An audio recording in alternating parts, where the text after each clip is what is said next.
Три нови странски компании се пред одлука да инвестираат во Македонија. Една е германска компанија која минатата недела во Прилеп разгледувала локации за инвестиција. Оваа компанија е од автомобилската индустрија. Објави за емисијата Индекс на Радио Слободна Македонија министерот за привлекување странски инвестиции Бил Павлевски. Според него со уште една компанија се преговара за влез во земјава, поточно изградба на капацитет за производство на електрични уреди во Бунарџик, Скопје. Во преговори сме и за инвестиција на голема компанија во Источна Македонија, но не можам да споменам нивната дејност, ниту пак производството кое би сакале да го реализираат во Македонија, изјави Павлевски за Индекс. Од март доаѓа и компанијата која во Мариовско најави инвестиција од 250 милиони евра. Тогаш треба да ги дефинираат и локациите каде би се произведувал целулозен етанол, рече Павлевски.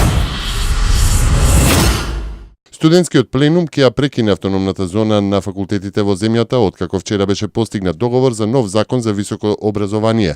На настава студентите ќе можат да се вратат од утре на оние факултети каде што имаше комплетен бојкот на наставата. По вчерашната одржана средба во ректоратот на која присуствувавме на генералниот пленум, решивме по постигнатиот договор да ја прекинеме нашата окупација и да ги ослободиме факултетите и тие да се вратат на формалната настава, изјави Стефан Видиков, дел од студентскиот пленум. Посочи дека нивните представници ќе учествуваат во изработката на новиот закон за високо образование.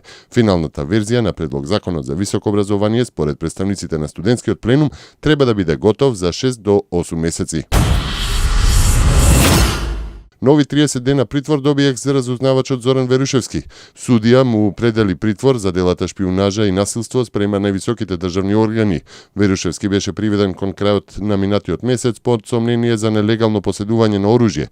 Тој е првоосомничен во случајот Пуч, заедно со неговата сопруга и еден вработен во општината Струмица.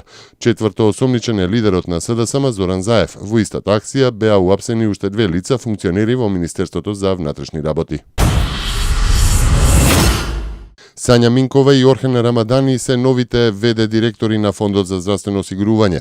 На директорските функции се назначени на вчерашната владина седница, на која беа прифатени оставките на Маја Парнарџиева Змејкова и Џемали Мехази, кои си поднесоа оставки од човечки причини поради смртта на Тамара од Велес. Министерот за надворешни работи Никола Поповски денеска престојува во Брисел, каде што се очекува да оствари редовни разговори со пратениците во Европскиот парламент.